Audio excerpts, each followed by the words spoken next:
The first thing that you're probably thinking about is I want to be able to get a statistically significant result at the end of my study. So there's a few things, and by doing that it demonstrates that the result is reproducible.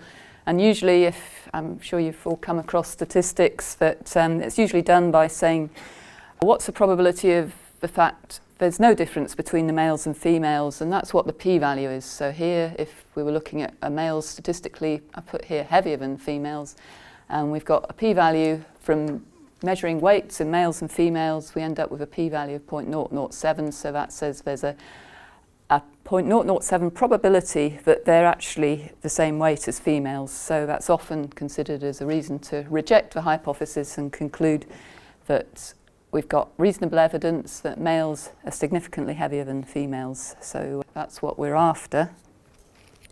So the first thing to consider is how large a sample, and I'm mainly going to consider that in the session later this morning. And also you want to consider what to sample. It might sound simple. I mean, in this case we just sample males and we sample females, but we certainly wouldn't want to say sample lots of observations on just one female and one male. That wouldn't be very helpful. So sometimes it's not completely clear-cut what we're sampling, and you want to think about that. And the other thing that statistical significance is going to be affected by is how much variability there is in the data.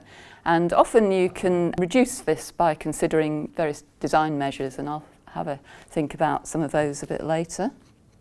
Then you want to make sure that you think there's going to be a statistical method that's going to allow you to reach your desired conclusions. So although you don't need to go into sort of really thinking about exactly how you're going to analyse the data, you want to know that, yeah, if I measure these, I can do a t-test or something at the end of the study, and that's going to be satisfactory for reaching my conclusions.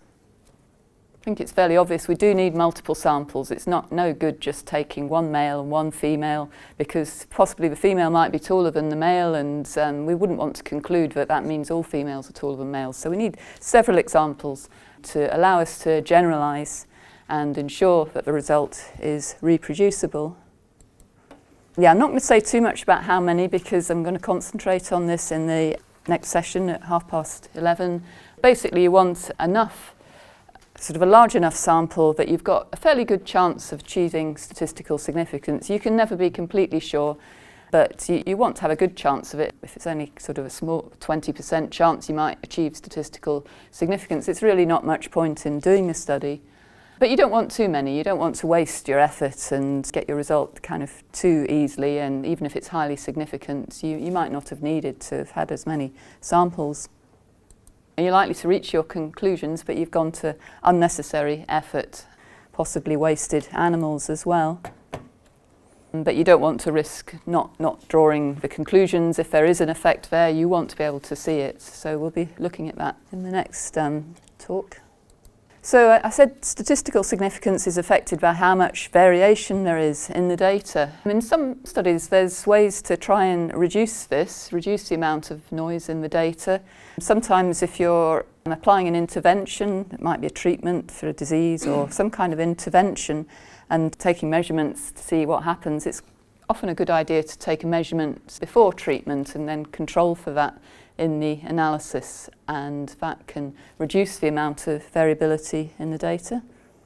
Just thinking about your experimental methods and the technology, thinking about what sort of causes variability if you've got different people doing the experiment or taking measurements, and whether you can sort of, they might be a bit variable in how they assess something. If they're looking at an image or counting cells, you might want to make sure they're as consistent as possible between them.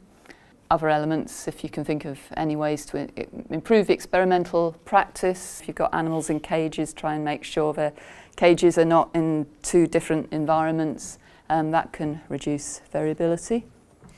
Another thing is, quite often there are nuisance factors. Having animals in different cages, then you're not really interested in the cage, but it's a nuisance factor that can cause variability, and it's sometimes possible to design that out by using something that we'll look at a bit later called a randomized block design. Another example might be if you've got animals of different ages, that's going to influence the result, and you want to make sure they're evenly distributed between your groups.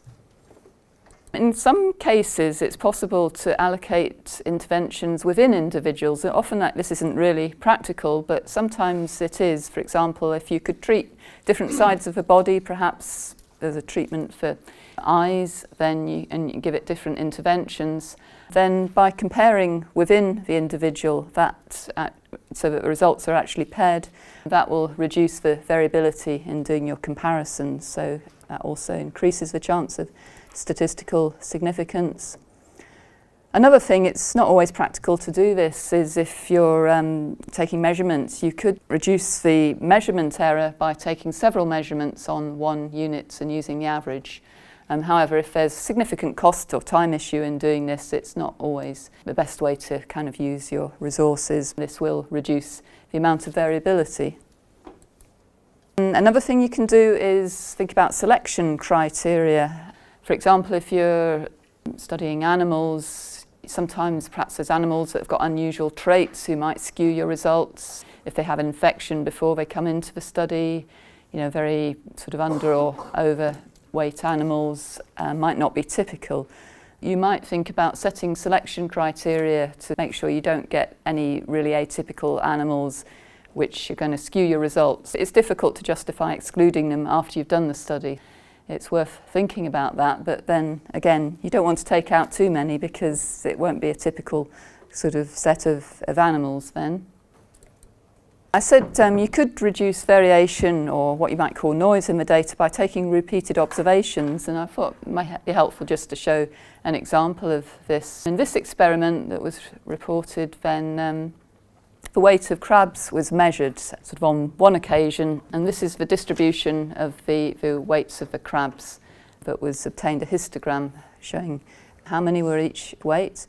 But you could potentially sort of recatch the crabs and weigh them again, and this is what was done in this experiment. They were actually weighed on five different occasions. So these histograms are all on the same scale. In the first one, they're just measured on one occasion.